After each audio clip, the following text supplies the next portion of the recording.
Good evening. Bihar civil academy में आप सभी स्टूडेंट्स का स्वागत है।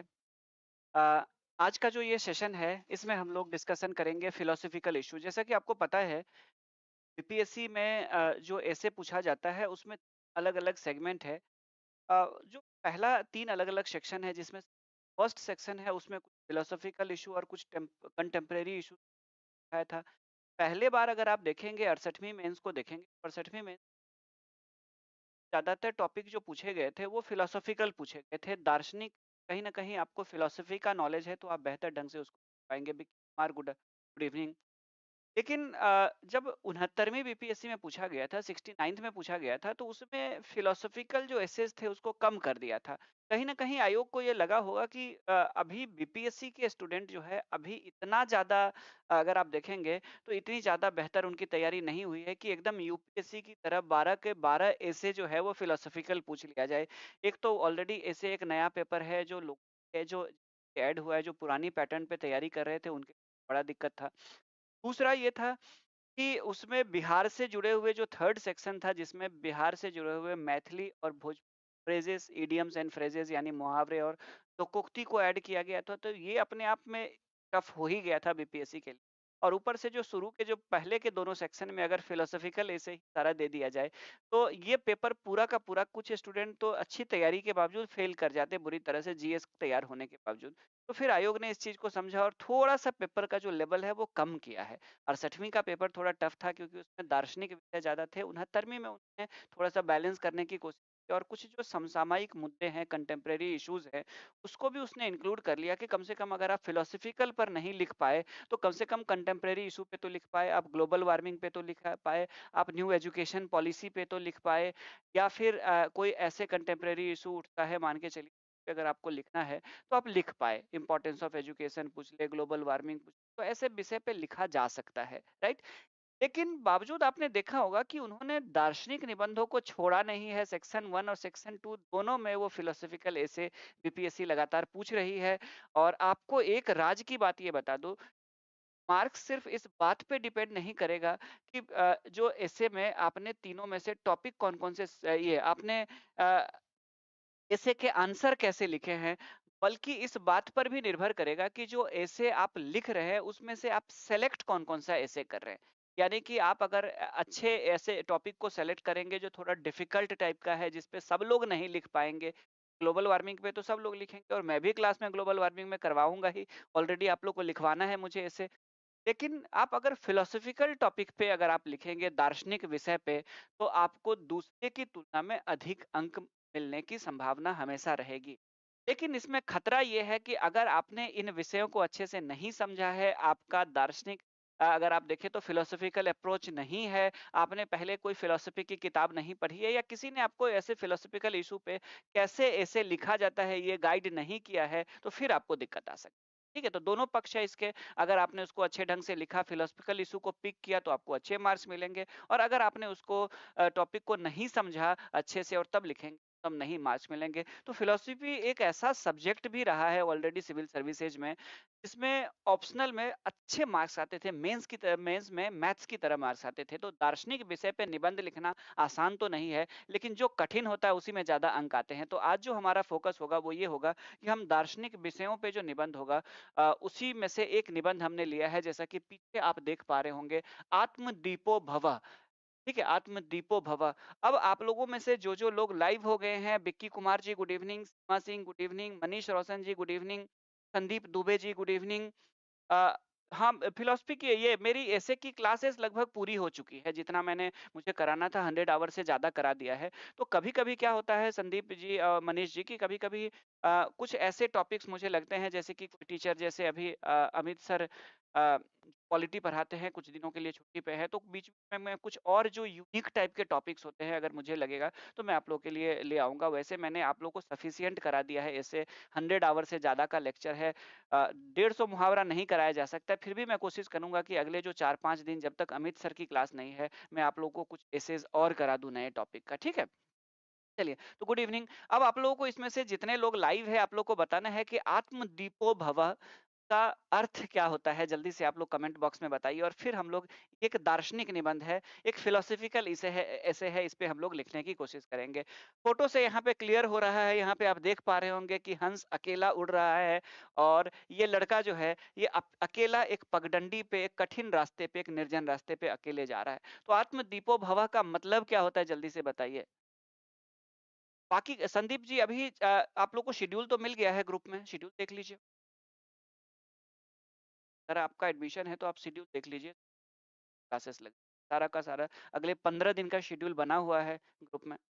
और अगर आप अभी आप इस ग्रुप वाले में से नहीं है, तो आपको बता दूँ कि अभी जो हम लोग का निबंध है वो पूरा हो चुका है। मैं ऐड कर रहा हूँ, एडिशनल कुछ एक को आप लोग को पढ़ा दे रहा हूँ। अपना दीपक खुद जलाएँ। विकी कुमार जी कह रहे हैं अपना दीपक खुद जलाएँ। अपना दीपक जलाने का मतलब है कि अपना दीपक खुद बने, यानी अपना प्रकाश स्वयं बने, स्वयं का प्रकाश बने। कहने का मतलब है कि आपको मंजिल की ओर बढ़ाने के लिए किसी दूसरे के प्रकाश की ज़रूरत नहीं है। आप अपना प्रकाश स्वयं बने, अपना मोटिवेशन खुद बने, ठीक है? और अपने आप को मोटिवेट करते हुए जीवन में आगे बढ़े। बस यही है और ये जो कथन है, ये कथन कहा गया था महात्मा बुद्ध के द्वारा, ये उपदेश के दौरान एक बार ये कहा गया था आत्मदीप। आज उसी पे टॉपिक पे हम लोग फ़ोकस करेंगे और उसी पे एक निबंध लिखने की कोशिश करेंगे, ठीक है? चलिए, तो इसमें देखिए टॉपिक क्या-क्या होंगे हम लोग सबसे पहले बात करते हैं।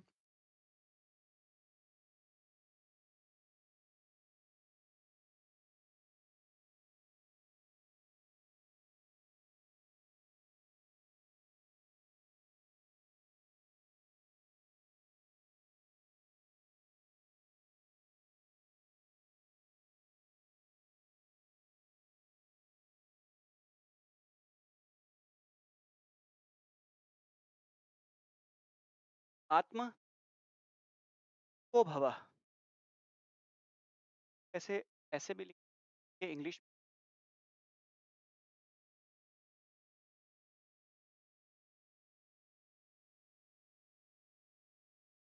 को भवः, ठीक है? आत्म को भव क्यों?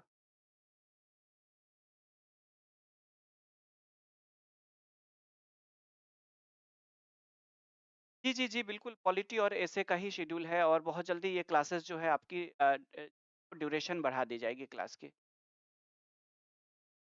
अच्छा, ठीक है जी, ऐड कर लिया जाएगा। वेरी गुड सीमा, चलिए।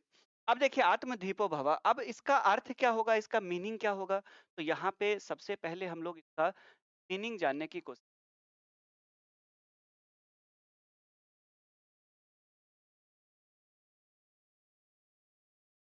का अर्थ होगा अपना प्रकाश,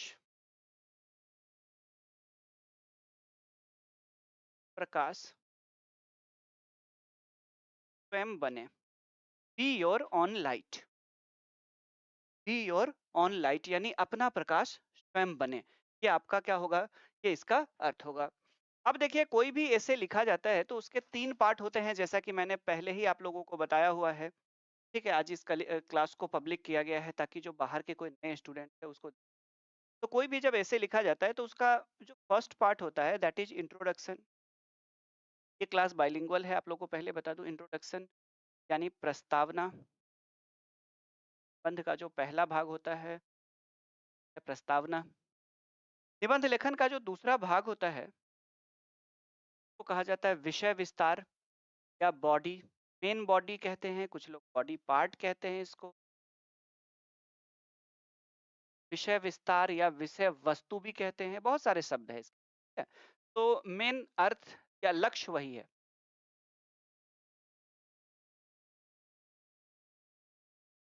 अब उसके बाद जाकर के क्या है? तो उसके बाद जाकर के कन्क्लूजन या जिसको हम उपसंहार कहते हैं, राइट? तो 3 भागों में हम लोग बाँटते हैं इसको। अब उसके बाद जाकर के जो सबसे मेन होता है जिसमें हमें विषय विस्तार देना पड़ता है यानी जिस टॉपिक पे हम बात कर रहे होते हैं, टॉपिक को हमें डिटेल में बताना होता है। तो विषय विस्तार में क्या-क्या चीज़ें होंगी? सबसे पहला होगा कि how to became your own light, how to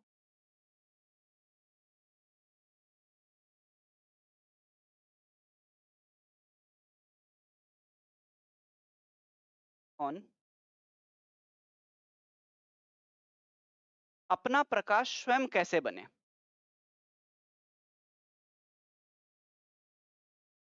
प्रकाश स्वयं कैसे बने? इस पर चर्चा करेंगे हम लोग विस्तार में, राइट? उसके बाद जाकर के है नेक्स्ट है, अगला जो है वो है अपनी क्षमता और कमियों को पहचाने। अपनी क्षमता और कमियों को पहचाने। Recognise your potential and short Cummings.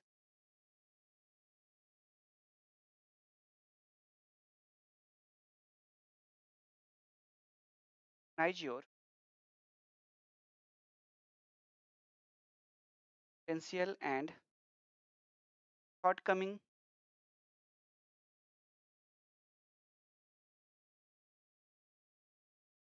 अपनी क्षमता और कमी को पहचाने या कमियों को पहचाने, जो लिख,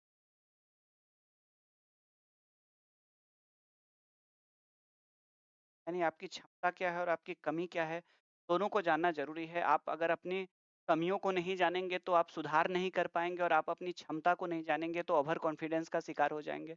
आप मनुष्य है, आपके पास बहुत ज्यादा तेज दिमाग है, लेकिन आपकी कमी ये है कि आप उड़ नहीं सकते हैं। ठीक है?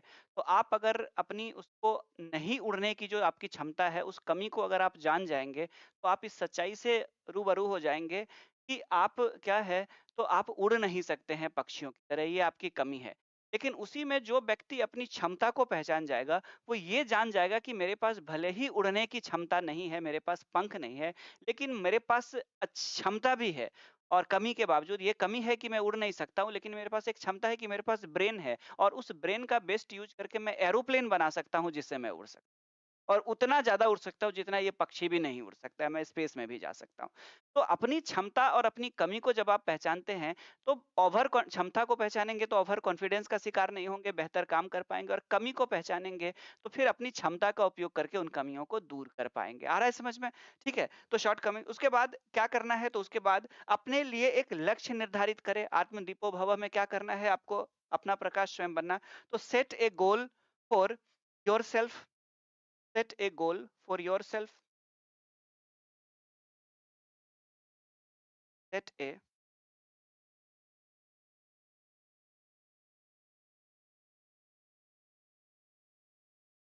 self.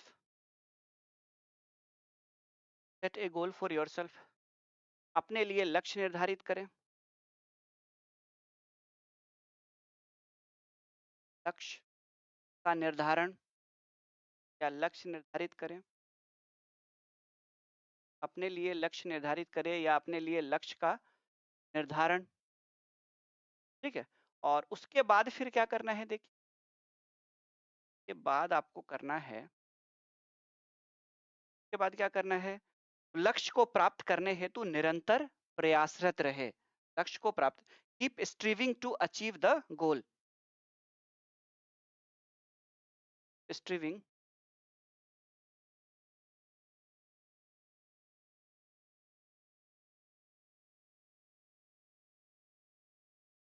स्ट्रीविंग to achieve the striving to achieve the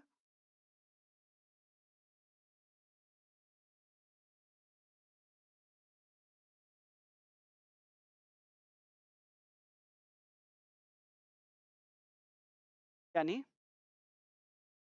लक्ष्य को प्राप्त करने हेतु प्रयासरत रहे, ऐसे लिख लीजिए।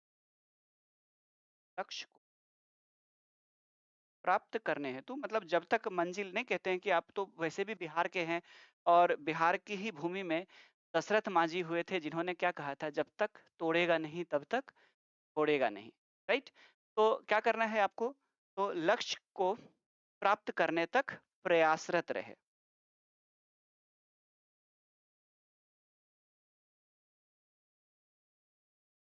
अब ऐसे टॉपिक पे इसे लिखना कठिन भी है और आसान भी है। कठिन है जब आप टॉपिक को समझते नहीं हैं, उसके मर्म को नहीं समझते, ठीक है? उसके कॉन्सेप्ट को नहीं समझते, और आसान तब हो जाता है जब आप इन ऐसे फॉर्मेट बना लेते हैं। ठीक है, आ रहा है समझ में आप लोगों को? विक्की कुमार जी, सीमा, संदीप दुबे, मनीष रोशन जी, बाकी लोग बताइए समझ में आ रही है कि नहीं? चलिए, अब देखिए क्या है कि महात्मा बुद्ध जैसा कि पता है कि कहीं न कहीं बिहार से उनका संबंध रहा है। पहले हम लोग क्या करेंगे, तो आज हम लोग टॉपिक को पहले समझ लेंगे और कल के क्लास में जो नेक्स्ट क्लास होगी उसमें हम लोग इसको पूरा फॉर्मेटिंग तो हम लोग कर चुके हैं, ये फॉर्मेटिंग रहेगा। इस फॉर्मेटिंग पे पूरा एक एसे लिखेंगे हम लोग, 800 से 1000 शब्द में लिखने की कोशिश करेंगे, इंग्लिश, हिंदी दोनों में, दोनों वालों को, ठीक है? तो आज सबसे पहले हम लोग इस टॉपिक को समझने का प्रयास करते हैं कि ऐसे जो टॉपिक्स आएँगे उसमें था कैसे। तो महात्मा बुद्ध आपको पता है कि बिहार की जो ज़मीन है, वो महात्मा बुद्ध की कर्म भूमि रही है और महात्मा बुद्ध की जो ज्ञान का प्राप्ति जो स्थल है, वो भी कहाँ पे है? तो वो भी बिहार में ही प्राप्त हुई थी, आपको पता होगा। निरंजना नदी के तट पे बोध गया में उनको ज्ञान की प्राप्ति हुई थी और वहीं के बाद वो उस ज्ञान की प्राप्ति के बाद ही महात्मा बुद्ध क्या कहलाए थे? बुद्ध कहलाए थे। बुद्ध यानी ज्ञानी व्यक्ति हैं, राइट? उन्होंने एक अपने उपदेश देने के दौरान उन्होंने ये एक शब्द कहा था, आत्म दीपो भव, यानी स्वयं का प्रकाश बनिए, या बी योर ओन लाइट, यानी अपना प्रकाश स्वयं बनिए। ठीक है? और ये बातें यानी कि आपको कोई दूसरा रास्ता दिखाए, आप अपने रास्ते पे खुद चलिए। पहले आप खुद चलेंगे तो फिर क्या होगा? तो फिर उसके बाद जाकर के जब आप चलेंगे तो धीरे-धीरे कुछ लोग क्या करेंगे, आपको आपकी आलोचना करेंगे, फिर हो सकता है कुछ लोग आपके साथ चलना शुरू कर दें और उसके बाद जाकर के आपका एक कारवां चल पड़े। जैसे ना कहते हैं कि जब से निकला हूँ, मंजिल पे नज़र है, इन आँखों ने कभी मील का पत्थर नहीं देखा। ये फूल मुझे विरासत में ही नहीं मिला है। तुमने मेरा काँटों भरा बिस्तर नहीं देखा। तो जब लोग सफल हो जाते हैं, तो आज हम लोग जब अंबानी जैसे लोगों को देखते हैं, सक्सेस समाज में, आपके घर के आस-पास या समाज में बड़े लोगों को देखते हैं, तो हम लोग उनकी सिर्फ़ सफलता को देखते हैं, क्योंकि कैमरा जो है, कैमरा का रेंज छोटा होता है, उसका साइज़ छोटा होता है। वो एक छोटा-सा एरिया होता है जिसमें अंबानी परिवार का एक फ़ोटो को दिखा रहा होता है या एक वीडियो दिखा रहा होता है जिसमें उनका बिल्डिंग दिखता है, या फिर वो वीडियो दिखता है जिसमें उनके शान-शौकत, यानी 70 करोड़ से ज़्यादा सिर्फ़ एक डांसर को दे देना, ये चीज़ें आपको तो दिखती है, लेकिन उसके पीछे के संघर्ष को वो कैमरा नहीं दिखाता है। ठीक है? और यही बातें कहा गया है कि ये फूल मुझे विरासत में नहीं मिले हैं, तुमने मेरा काँटों भरा बिस्तर नहीं देखा, ये बशीर बद्र का एक शेर है। ठीक है? उस संघर्ष में कई लोग सफल भी होते हैं और कई लोग बर्बाद भी हो जाते हैं, क्योंकि व्यवसायी जो है सबसे सुरक्षित क्या है? पढ़ लिख करके नौकरी हासिल करना है, एक सरकारी नौकरी, हर महीना सैलरी आ जाएगी अकाउंट में, काम अच्छे से करे ना करे कोई बहुत ज़्यादा टेंशन लेने की ज़रूरत नहीं है। लेकिन कुछ लोग ऐसे होते हैं समाज में जो तनाव लेते हैं, वो 24 आवर काम करते हैं, 24 आवर तनाव लेते हैं, करोड़ों का बैंक से कर्ज लेते हैं, रिस्क लेते हैं और कई बार बर्बाद भी हो जाते हैं। अब देख लीजिए, अनिल और मुकेश अंबानी में से अनिल अंबानी क्या हो गए? बर्बाद हो गए। जितना का मकान है उससे पूरा संपत्ति, उससे 10 गुना ज़्यादा कर्ज है उनके ऊपर, राइट? तो कहने का मतलब ये होता है कि समाज में ऐसे लोग होते हैं जो, कुछ लोग निश्चिंत हो जाते हैं और कुछ लोग जो होते हैं वो निरंतर संघर्ष करते हैं और आगे बढ़ने की कोशिश करते हैं, और ऐसे ही लोगों के लिए ये शब्द है, ये पंक्ति है, आत्म दीपो भव। तो महात्मा बुद्ध ने ये कहा था। और इसी तरह से अगर आप देखेंगे तो इसको जब लिखना होगा, इस टॉपिक को जब लिखना होगा, तो सबसे पहले हम लोग क्या लिखेंगे? सबसे पहले हम लोग प्रस्तावना लिखेंगे, इंट्रोडक्शन लिखेंगे। और फर्स्ट ऑफ ऑल, और इंट्रोडक्शन में हम लोग लिख सकते हैं कि महात्मा बुद्ध के द्वारा कहा गया था, said bye Mahatma Buddha. And the meaning of this line is, क्या मतलब है इसका? मतलब है आत्म दीपो भव का मतलब सीधे सीधे हो गया, बी योर ऑन लाइट। यहाँ से शुरू करेंगे। आप क्या करेंगे? तो सबसे पहले आप आत्मदीप भव को प्रस्तावना में आप कोट करेंगे और कोट करते हुए बताएंगे कि महात्मा बुद्ध के द्वारा ये कथन कहा गया है और इसका ये अर्थ होता है, पहले पैराग्राफ में ऐसे। तो पहले आप क्या करेंगे? आत्मदीपो भव को कोट करेंगे, इन्वर्टेड कॉमा में ऐसे करके आप लिखेंगे। इस तरह से मैं थोड़ा बता दूं, जो नया स्टूडेंट है, पुराने स्टूडेंट को तो सबको पता ही है। ऐसे करके आप इसको कोट करेंगे, इस लाइन को लिखेंगे और उसके बाद यहाँ से शुरू करेंगे लिखना कि ये पंक्ति महात्मा बुद्ध के द्वारा कहा गया है और इसका अर्थ जो है वो ये होता है। ठीक है, क्लियर है? जब उसके बाद जाकर के फिर क्या करेंगे, तो उसके बाद जाकर के हम लोग इस चीज को डिक्टेट करेंगे, उसको बताएंगे, और यहीं पे जो इंट्रोडक्शन वाला पार्ट होता है, इंट्रोडक्शन वाले पार्ट में हम लोग क्या करेंगे, तो इसमें बताएंगे कि आत्मदीपो भव का अर्थ होता है कि स्वयं का प्रकाश बनना चाहिए। और महात्मा बुद्ध जो है वो इस चीज पे विश्वास करते थे कि जितनी भी क्षमता है वो आपके अंदर खुद है, और अगर आपके अंदर क्षमता है, आपके अंदर इच्छा शक्ति है, if you have will power, then everything is positive in your outside. अगर आपके अंदर विल पावर है तो सब कुछ क्या है कि आपके आगे सकारात्मक हो जाएगा। यानी कहते हैं ना कि मन के हारे हार और मन के जीते जीत। अगर आप मन से जीत गए तो जीत गए, मन से हार गए तो हार गए। और जब आप मन से जीत जाते हैं कि yes I can do it, ठीक है?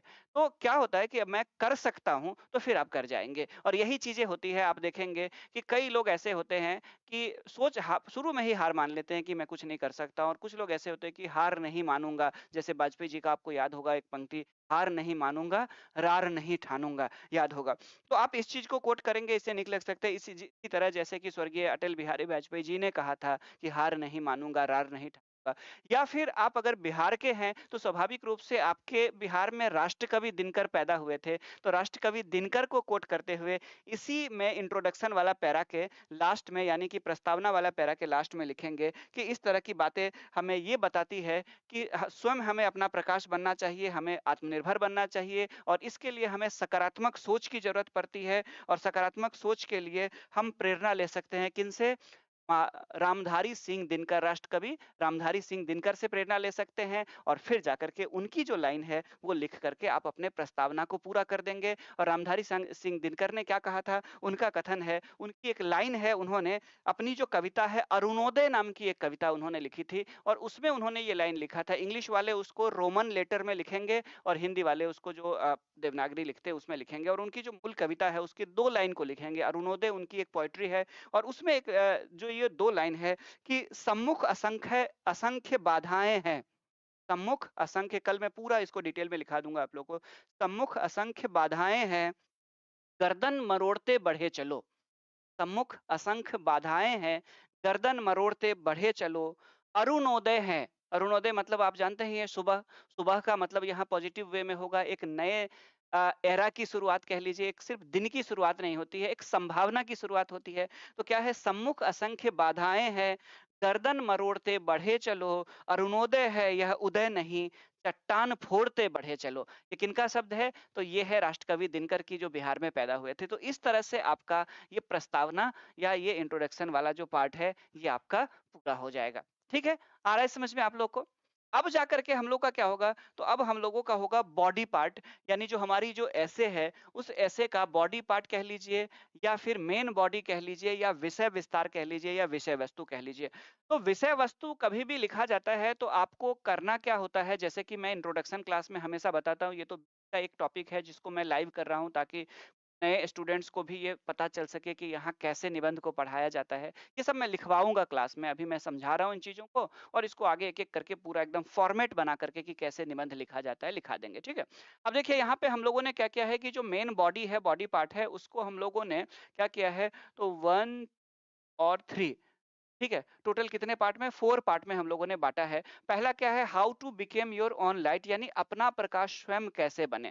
तो अब हम लोग क्या करेंगे कि जब ये पूरा कर लेंगे अरुणोदय अरुणोदय वाली कविता को कोट कर लेंगे दिनकर जी की राष्ट्रकवि दिनकर जी की कविता को उसके बाद हम लोग पैराग्राफ चेंज करेंगे और पैराग्राफ चेंज करके एक हेडिंग लिखेंगे। बॉडी पार्ट को हेडिंग में ऐसे बॉडी पार्ट नहीं लिखा जाता है विषय विस्तार ना ही प्रस्तावना लिखा जाता है। आप चाहे तो निष्कर्ष को हेडिंग में निष्कर्ष लिख सकते हैं लेकिन वैसे भी जब भी कोई एसे लिखा जाता है, तो एसे का जो फर्स्ट पैराग्राफ होता है, तो first paragraph of essay is considered as a introduction and the last paragraph is considered as a conclusion ये आपको समझना चाहिए कि अंतिम जो पैराग्राफ होता है हमेशा जो आपको वो ढूँढते हैं आप हेडिंग में कंक्लूजन लिखे ना लिखे, हेडिंग में इंट्रोडक्शन लिखे ना लिखे, जो एस्से को चेक करने वाले होते हैं बेसिकली वो लिटरेचर के बैकग्राउंड के होते हैं और वो क्या ढूँढते हैं, तो आपके पहले लाइन में प्रस्तावना ढूँढते हैं और अंतिम जो आपका वो होता है पैराग्राफ होता है, उसको वो मान लेते हैं कि ये निष्कर्ष है और बिना निष्कर्ष का तो कोई निबंध हो ही नहीं सकता और आंसर भी जो होते हैं वो बिना कंक्लूजन का नहीं होता है, ठीक है? तो लेकिन ये जो बॉडी पार्ट होता है या मेन बॉडी होता है, ये हेडिंग में मेन बॉडी नहीं लिखा जाता है। हेडिंग क्या करेंगे, तो फिर आप नीचे आएँगे, पैराग्राफ चेंज करेंगे और फिर आप हेडिंग में डालेंगे how to became your own light यानी अपना प्रकाश स्वयं कैसे बने। ठीक है?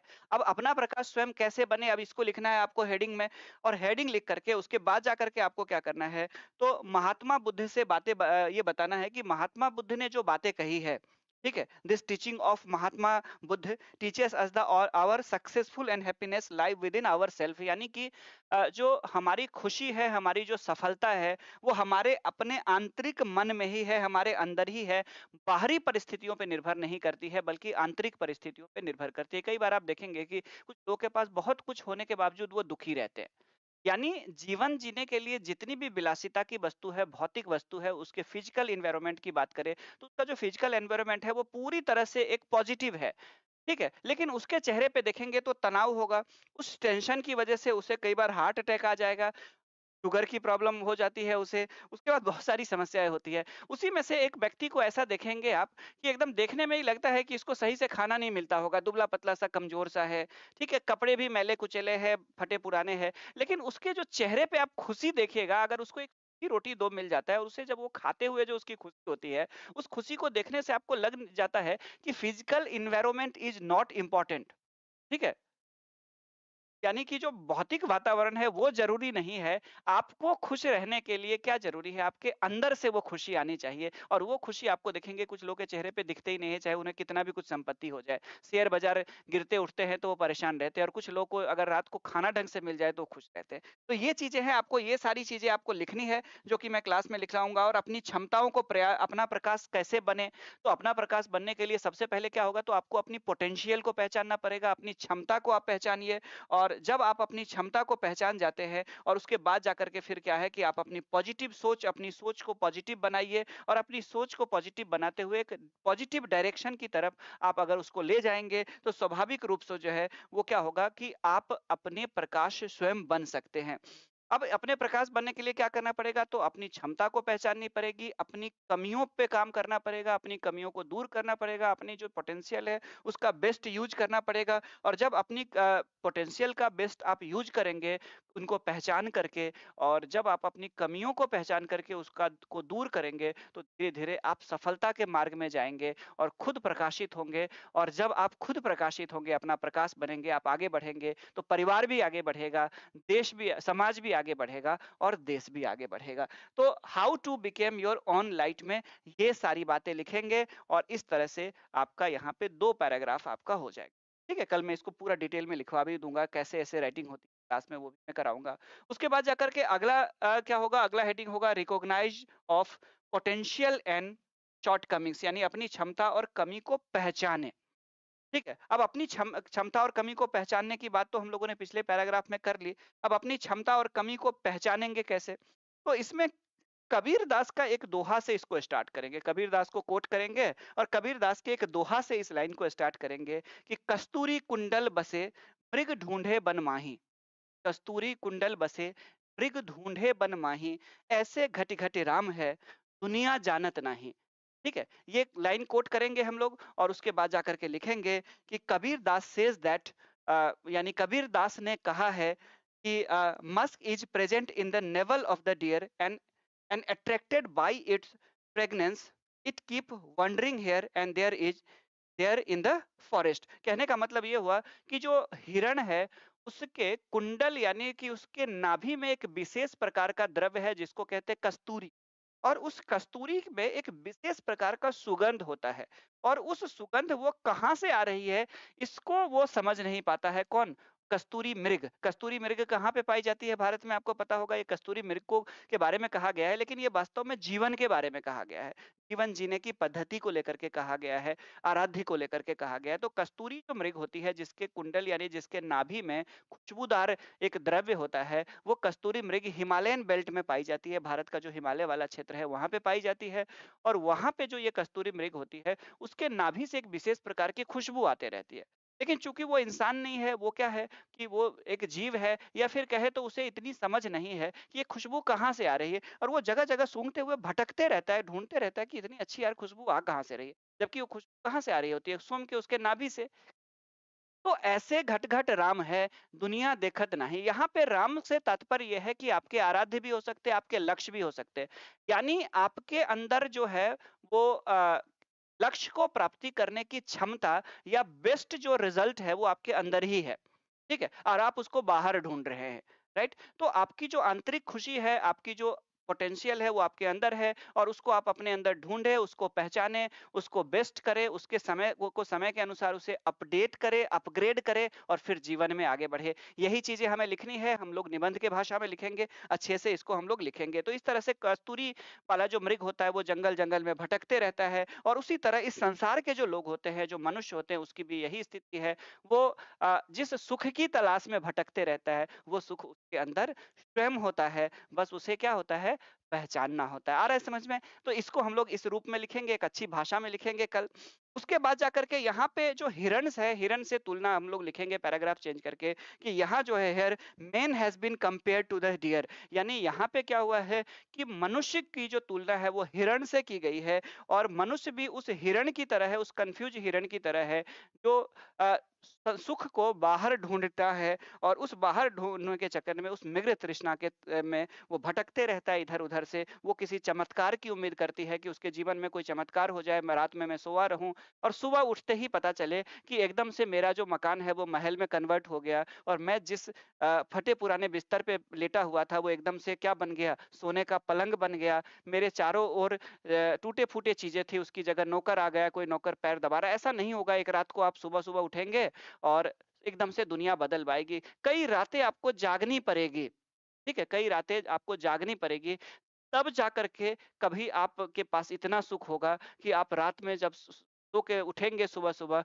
तो आपको ये सारी फैसिलिटी कब मिलेगी? जब आपको कई रातों आप जागेंगे। नहीं कहते हैं कि एक बड़ा फेमस शेर है कि सोने वाले क्या जाने, जागने वालों के मसले क्या है?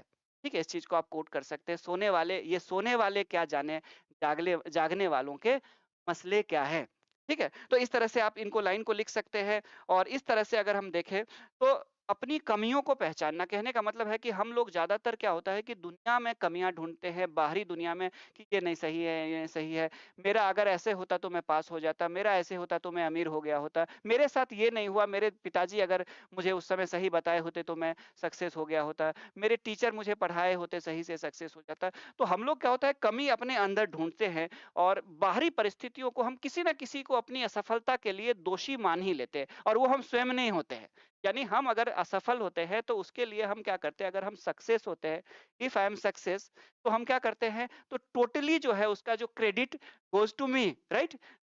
खुद को मान लेंगे। लेकिन इफ आई एम अनसक्सेस, क्या करते हैं हम क्रेडिट दे देते हैं या हम दोष किसके ऊपर देते हैं, बाहरी परिस्थिति को, बाहरी व्यक्ति को, किसी ना किसी को ढूंढ लेते हैं और सारा ब्लेम उस पे लगा देते हैं कि उसकी वजह से हम असफल, चाहे वो व्यक्ति हो, चाहे वो स्थान हो या परिस्थिति। ठीक है? तो इसको लेकर के ये लाइन लिख करके आप क्या करेंगे, तो आप कबीर को कोट करेंगे, फिर से कबीरदास को, कबीरदास देखिए कितने काम आने वाले हैं निबंध में आपके, कबीरदास को कोट करेंगे और लिखेंगे फिर से, बुरा जो देखन मैं चला, कबीरदास ने सही कहा है, कबीरदास सेज दैट अ, बुरा जो देखन मैं चला, बुरा न मिलिया कोई, तो दिल खोजा आपना, सा बुरा ना कोई। तो ये आपका पैराग्राफ पूरा होगा। आ रहा है समझ में आप लोग को? उसके बाद फिर हम लोग आएँगे क्या, तो हम लोग नेक्स्ट लाइन लेंगे हेडिंग और नेक्स्ट लाइन क्या है? Recognise of potential and shortcomings, यानी जो अपनी कमी और क्षमता है, ठीक है? ये तो हो गया चलिए, अब हम लोग क्या करेंगे, अब अगला लाइन हम लोग लेंगे और वो लेंगे अपने लिए लक्ष्य का निर्धारण, यानी set A goal for yourself. अब जैसे हम लोगों ने जैसे अपनी क्षमता को पहचान लिया, अपनी कमी को पहचान लिया, कमी को भी दूर कर रहे हैं, क्षमता को भी निखार रहे हैं, तो फिर हम लोग क्या करेंगे, अब अपने लिए एक लक्ष्य निर्धारित करेंगे। वैसे भी कहा जाता है कि जो लक्ष्य विहीन मानव होता है, जिसके पास कोई लक्ष्य नहीं होता है, उस मनुष्य का कोई जीवन ही नहीं है। बिना लक्ष्य का क्या जीवन हो सकता है? ठीक है? तो कोई ना कोई हमारे जीवन में एक लक्ष्य होना चाहिए और वो एक अच्छा लक्ष्य होना चाहिए। ठीक है? हम बिना लक्ष्य का अगर ये करेंगे कि नहीं पिताजी ने बहुत कमा लिया है, जीवन तो पिताजी के पैसे से कट ही जाएगा। तो फिर उसके बाद जाकर के फिर आप अपनी ना तो क्षमता को पहचान पाएँगे, ना लक्ष्य निर्धारित, ना समाज को बदल पाएँगे। देखिए समाज को बदलना या इतिहास में अपना नाम कौन लोग दर्ज करते हैं? जो तमाम सकारात्मक परिस्थिति या नकारात्मक दोनों ही स्थिति में क्या करता है कि अपनी एक अलग पहचान बनाता है। राजा का बेटा, कई सारे ऐसे होते थे जो राजा बनते थे बस नाम के लिए। कई राजा के ऐसे बेटे होते थे कि पिताजी ने जो एक मानक निर्धारित किया है, एक स्टैंडर्ड निर्धारित किया है, उसको और ज़्यादा ऊपर ले जाना, ठीक है? तो स्वाभाविक रूप से आपको भी ऐसे करना चाहिए। हमें भी अपने जो पूर्वजों से प्राप्त जो गुण है, अवगुण है, जो अच्छाइयाँ हैं, उनको पहचानना चाहिए। जो हमें अपने परिवार से जो चीज़ें मिले हैं, उसको लेते हुए हमें जीवन में एक लक्ष्य निर्धारित करना चाहिए, उन सभी परिस्थितियों को ध्यान में रख कर के और उसके बाद जाकर के तो लक्ष्य निर्धारित कैसे किया जाए? अब सवाल ये है कि set A goal for yourself, तो अब ये न लक्ष्य निर्धारित कैसे करेंगे? तो आज का जो सबसे जो व्यस्त जीवन है, आज का जो बिज़ी लाइफ़ है, उसमें हम लोग ऐसे करके लिख सकते हैं कि आज के इस भाग-दौड़ के जीवन में अगर हम लोग बात करें, तो कई लोग ऐसे होते हैं, जो ये सोच ही नहीं पाते कि उनका लक्ष्य क्या है? आपको एक चीज़ बता दूँ कि नौकरी करके पैसा कमा लेना ये मुझे लगता है कि छोटा लक्ष्य है। ठीक है? नौकरी करके पैसा कमा लेना ये छोटा लक्ष्य है और बहुत ज़्यादा पैसा कमा लूँगा ये भी बहुत छोटा लक्ष्य है। मैं इसलिए बोल रहा हूँ क्योंकि ये आपके जीवन का अगर लक्ष्य है तो इसका मतलब आप बहुत छोटा सोच रहे हैं। आप बहुत पैसा इकट्ठा कर भी लेंगे तो तब भी तो आपको दुनिया से जाना ही है और जब जाएँगे तो फिर लेके जाएँगे नहीं क्योंकि कहते हैं कि कफ़न में जेब नहीं होता है और कफ़न में अगर जेब नहीं होता है तो फिर वहाँ लेके कुछ नहीं जाना है, खाली हाथ आए हैं। तो ये अगर आपने लक्ष्य निर्धारित किया है कि मैं करोड़पति बन जाऊँगा जीवन में, कई करोड़ रुपया कमा लूँगा तो ये छोटा लक्ष्य है। आपका लक्ष्य होना चाहिए कि मैं अगर मानव के रूप में मेरा मेरा जन्म हुआ है, तो मानवता की भलाई के लिए मैं क्या कर सकता हूँ? इस धरती पे अगर मेरा जन्म हुआ है, तो इस धरती के लिए मैं क्या भलाई कर सकता हूँ? मेरे माता-पिता जो मेरे इस जन्म का माध्यम बने हैं इस धरती पे मुझे लाने का इस दुनिया में, उनके लिए मैं क्या कर सकता हूँ? उनके खुशी के लिए क्या कर सकता हूँ? उनकी प्रतिष्ठा के लिए क्या कर सकता हूँ?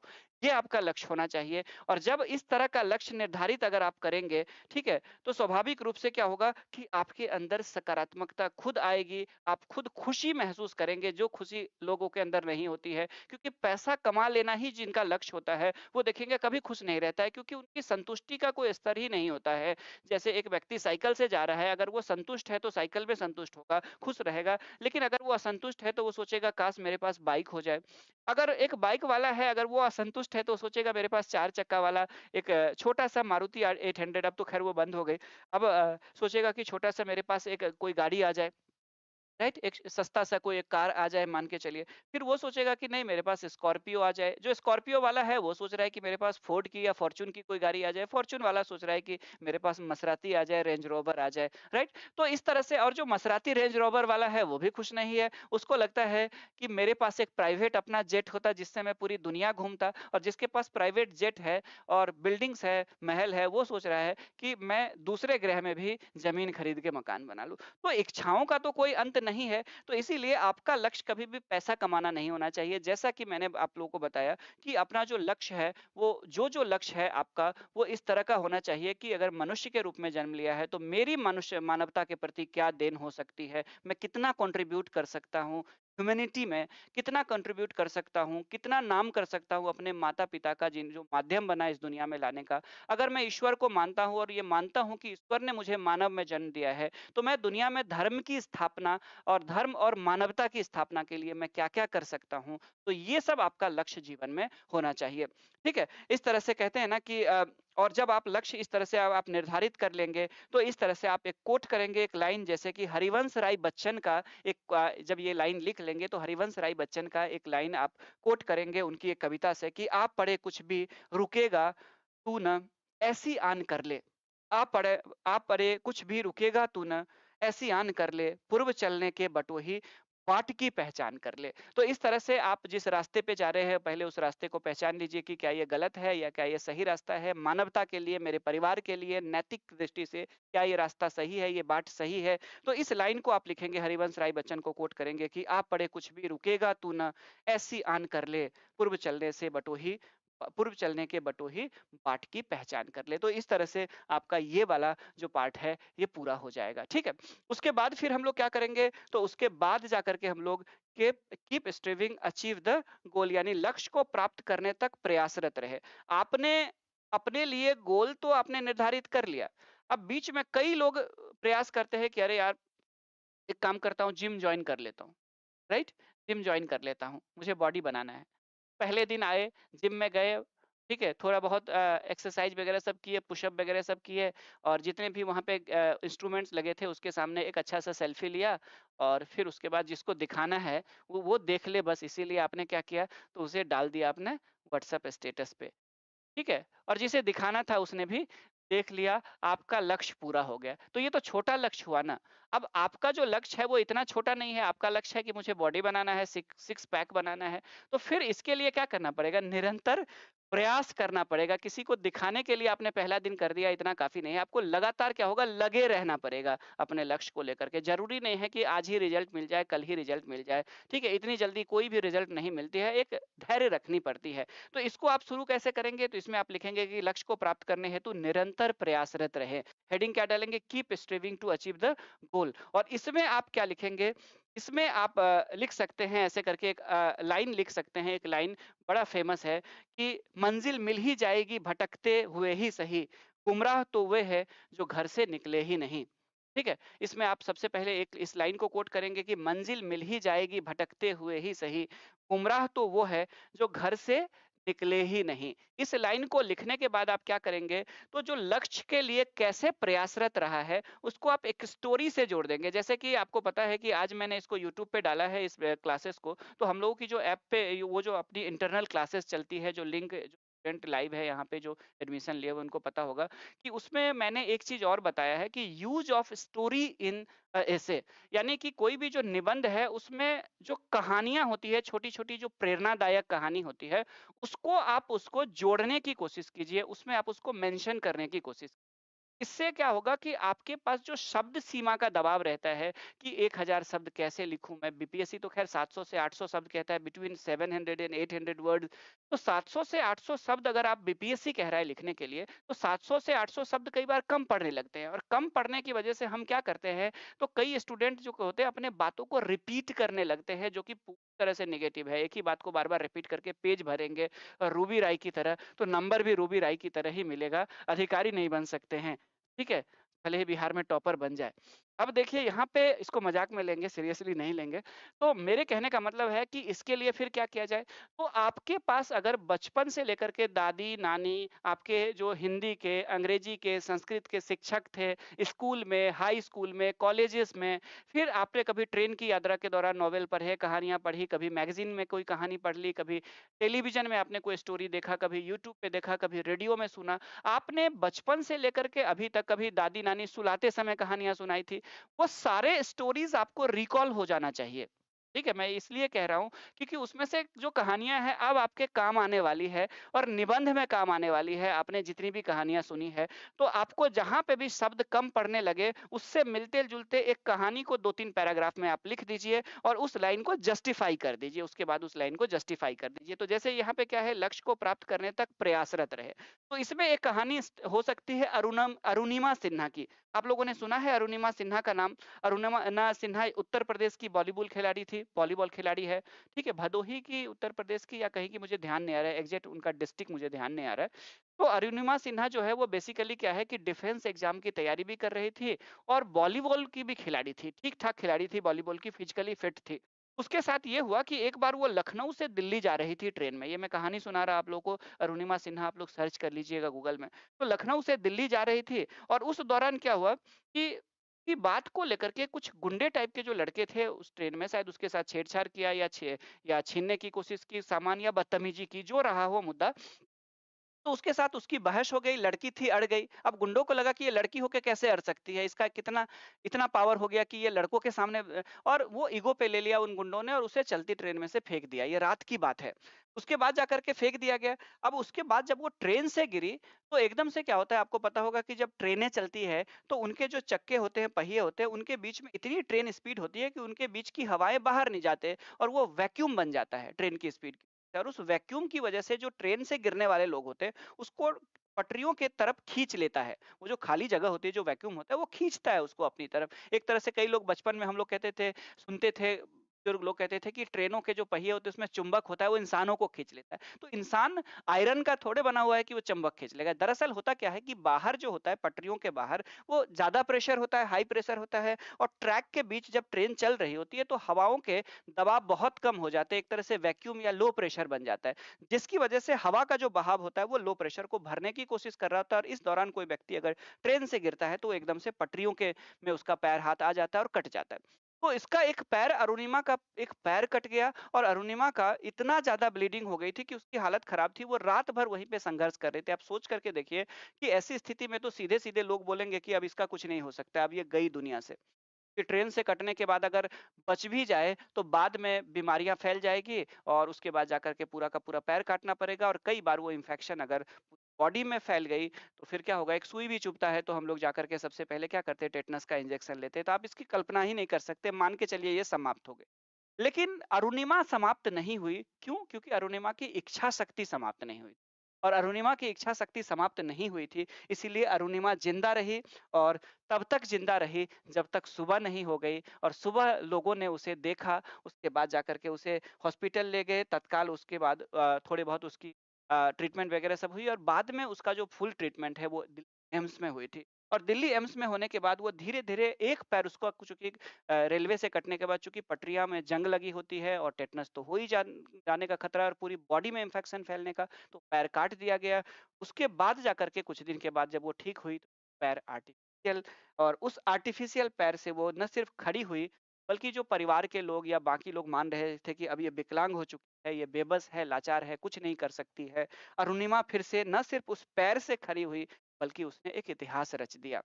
इतिहास ये रच दिया कि आम तौर पर हम लोग जब सेकंड या थर्ड फ्लोर पे सीढ़ियाँ चढ़ते हैं तो हमारी साँसें फूलने लगती है और अरुणिमा ने उस आर्टिफ़िशियल पैर से दुनिया के 7 सबसे बड़े जो महादेश है, उसकी 7 बड़ी चोटियों को उसने फ़तह करके वहाँ पे तिरंगा फहरा दिया। चाहे वो देनाली हो, जो कि अलास्का रेंज में उत्तरी अमेरिका की सबसे ऊँची चोटी है। उसके बाद जाकर के अगर बात करेंगे तो माउंट कोसेस्क्यू जो कि ऑस्ट्रेलिया के क्षेत्र की सबसे ऊँची चोटी है।